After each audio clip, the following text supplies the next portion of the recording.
जिस प्रकार से 2026 का ये मॉनसून सेशन पार्लियामेंट में चल रहा है और जिस प्रकार से मॉनसून सेशन को खास करके कांग्रेस पार्टी और उनके साथ कुछ सहयोगी दल बाधित कर रहे हैं, उस विषय को लेकर है। करोड़ों रुपए खर्च होते हैं एक सेशन के ऊपर। सभी प्रश्न लेकर आते हैं, वो चाहते हैं कि प्रश्न पूछा जाए, मंत्रालय जवाब दे, उनका क्षेत्र उन्नति करके आगे बढ़े। मगर जब से सदन आरंभ हुआ है, क्वेश्चन आवर पार्लियामेंट में हो नहीं रहा है। 0 आवर के लिए पार्लियामेंट में बाधाएं उत्पन्न की जा रही है। लगभग किसी बिल पे चर्चा नहीं हो रही है। इसके पीछे का कारण आपने कांग्रेस के और कांग्रेस के कुछ इंडिया अलायंस के दलों के व्यवहार को देखा है। मुझे तो उनके डबल स्टैंडर्ड्स पे आश्चर्य होता है।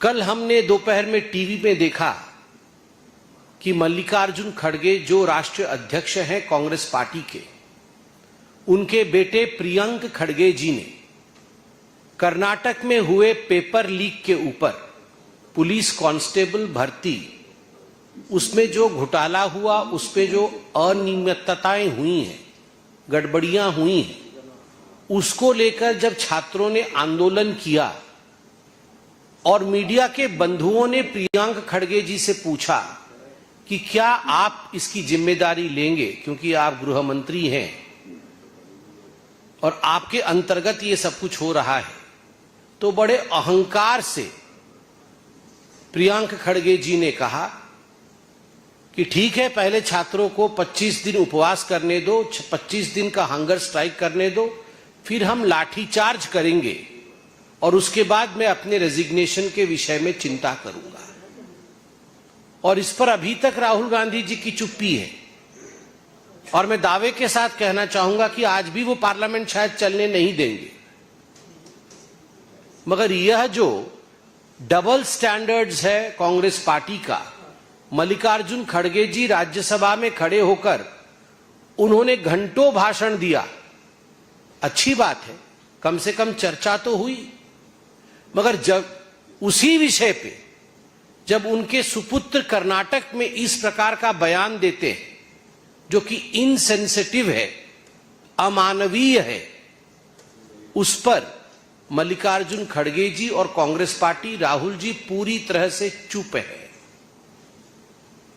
आप देखिए, झारखंड में प्रत्येक दिन सोशल मीडिया के माध्यम से हजारों लाखों छात्र किस प्रकार से आंदोलन में हैं, वो आंदोलन कर रहे हैं, यह हम देख रहे हैं।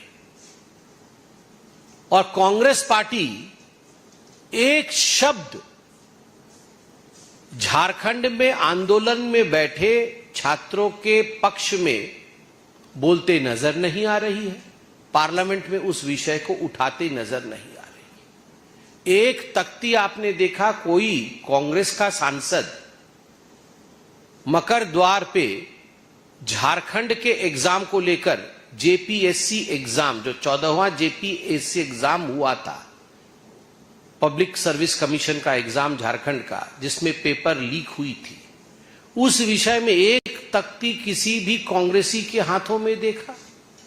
किसी ने नहीं देखा, क्योंकि ये सिलेक्टिव आउटरीच है और इसके पीछे केवल राजनीतिक रोटी सेकने की चेष्टा कांग्रेस पार्टी की।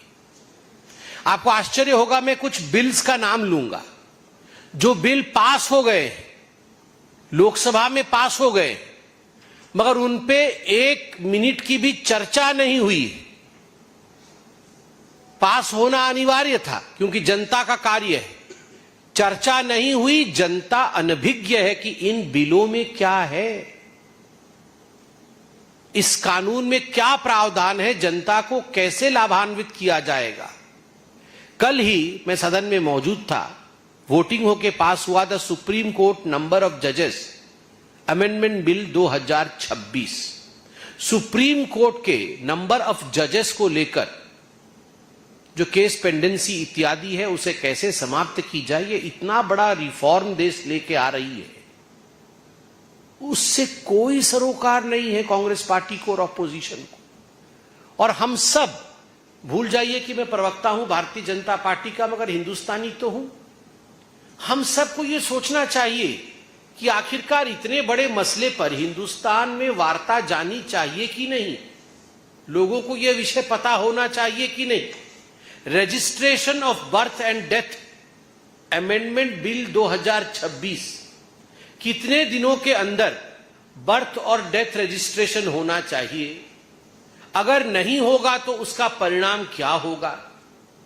जन्म और मृत्यु ये निरंतर प्रोसेस है जो देश में और विश्व में चलता रहता है। उसको लेकर नागरिक अपने अधिकारों को किस प्रकार वो प्रयोग करें, क्या नया कानून आया, एक मिनट की भी चर्चा नहीं होने दी कांग्रेस पार्टी और उनके अनुयायी दलों ने। क्या संदेश जा रहा है देश में? क्या यह विषय गंभीर है या नहीं?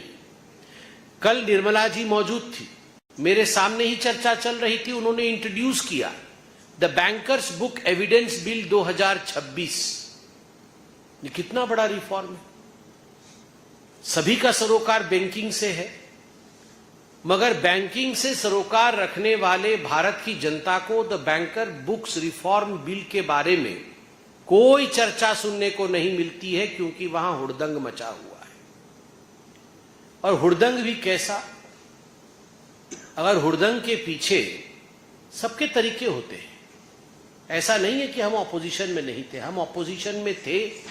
हमने भी ऑपोजिशन के नाते जो अपना दायित्व था उसका निर्वहन किया, मगर ऑपोजिशन के नाते पूरे देश के साधु संतों का अपमान करना, साधु के वेश में आना, साधु को चोर दिखाना, श्रावण के महीने में जब हजारों लाखों लोग कांवड़ यात्रा में निकले हुए हैं, वैसे में आप साधुओं को चोर के रूप में दिखाना, साधुओं को घसीट घसीट के लेते हुए आप जा रहे हैं, वह भी देश के सबसे बड़े लोकतांत्रिक मंदिर के प्रांगण में।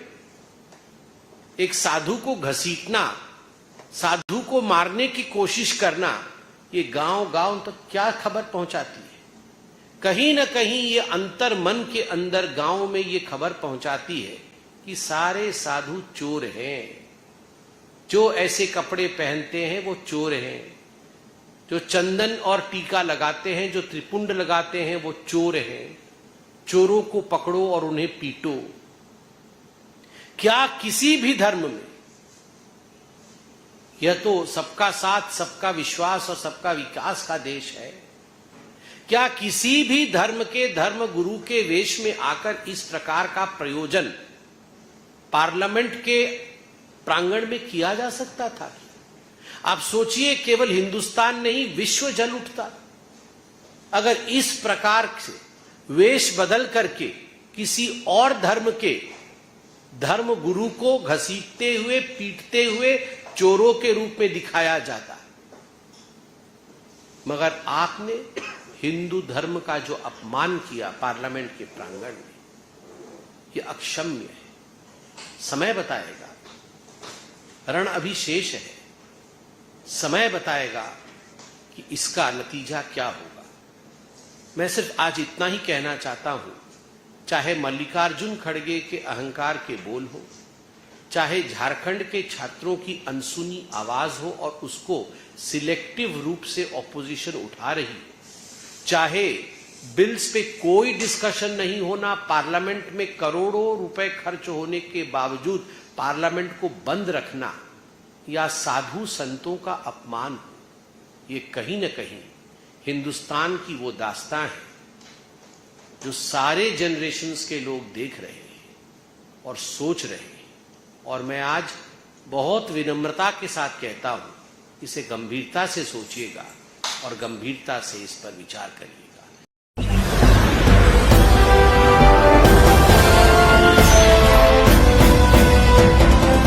आप देख रहे हैं लाइव न्यूज 19 1999 राष्ट्र सबसे पहले